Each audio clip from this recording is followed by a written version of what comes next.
Hi అండి, అందరికీ నమస్తే. Welcome to Tulasi vibes. మనం ప్రకృతితో పాటు పూజలు కూడా ఎంతో ముఖ్యం కదండి. ఇలా ప్రకృతిలో ఆస్వాదించి కొంచెం సేపు ఆ పువ్వులు అవన్నీ కోసుకొని స్వామికి అలా అలంకరించుకొని అలా హారతి అది ఇస్తూ ఆ స్వామివారిని కొంచెం సేపు అయితే అలా అని చూస్తూ ఉండాలనిపిస్తుందండి. పువ్వులు మనం వర్షం పడి బయటికి వెళ్ళలేకపోయినా బాల్కనీలో మనకు అందుబాటులో ఉన్న ఏవైనా సరే, ఒక్క పువ్వు అయినా సరే ఆ స్వామివారికి ఎంతో అందంగా, ఆనందాన్ని, ఆహ్లాదంగా, ఎంతో పరిమళభరితంగా ఉంటుందండి. అందులో సరే, పూజ ఇదంతా అయిపోయిన తర్వాత గారెలకైతే వేశానండి.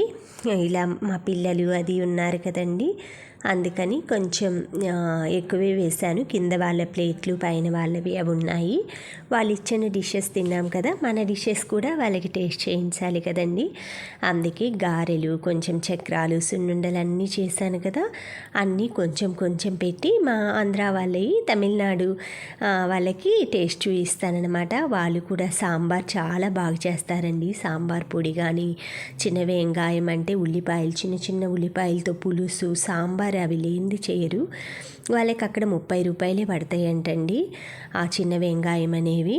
మనకి ఇక్కడ 100 రూపీస్, ఒక్కోసారి 200 కూడా అమ్ముతుందన్నమాట పెద్ద పెద్ద షాపింగ్ మాల్స్లో. చిన్న చిన్న వాళ్ళైతే అసలు అమ్మరండి మన వైపు. ఇలాగ గారెలు అయితే బాగా మనం గ్రైండర్లో రుబ్బుకున్న తర్వాత అందులో కొంచెం జీలకర్ర, మిరియాలు, సోంపు, ఉల్లిపాయలు, కరివేపాకు, మీ ఇష్టం ఏదైనా, తోటకూర కూడా వేసుకోవచ్చు.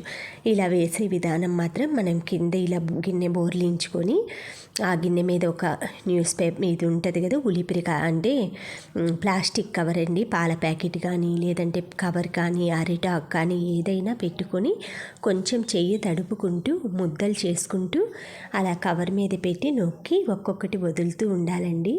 ఇలా వేసినవైతే ఇలా గోల్డెన్ బ్రౌన్ కలర్ వచ్చాక చిల్లులు గంటిలో తీసుకోవాలి. చూసారు కదా, నేను వేస్తున్నాను కదా, ఈ విధంగా కవర్లో పెట్టేసేసుకొని ఒక్కొక్క ట్రిప్కి నాకు 4 గారెలు పట్టినాయండి. పెద్ద బాండ్లీ పెట్టచ్చు, ఎక్కువ ఆయిల్ పోసి కూడా పండగలప్పుడు అలా చేస్తాం.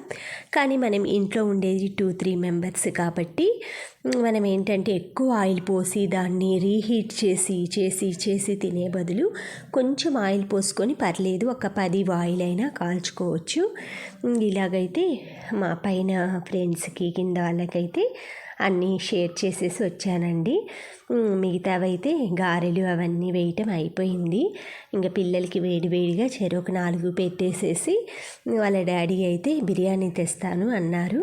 నేనైతే ఎగ్ పులుసు పెట్టేసి కొంచెం రైస్ అది చేశానండి. పిల్లలు ఉంటే ఒకటి తెస్తారు కదా, సరే ఇలాగా అన్నీ చేసేసి బాబుకి కావాల్సినవన్నీ ప్యాక్ చేశానండి. పండుమిర్చి పచ్చడి ఇలాగా స్టిక్కర్ అంటించేసానమాట.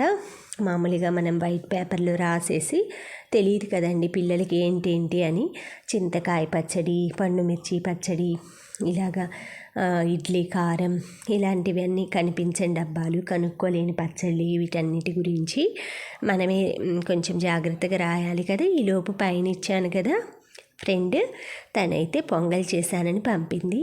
వాళ్ళది వచ్చేసి మనకి సుబ్రహ్మణ్య స్వామి ఊరు, తిరుచెందూర్ అండి. Thank you friends, thank you for watching, thank you for valuable time. Have a safe day, bye.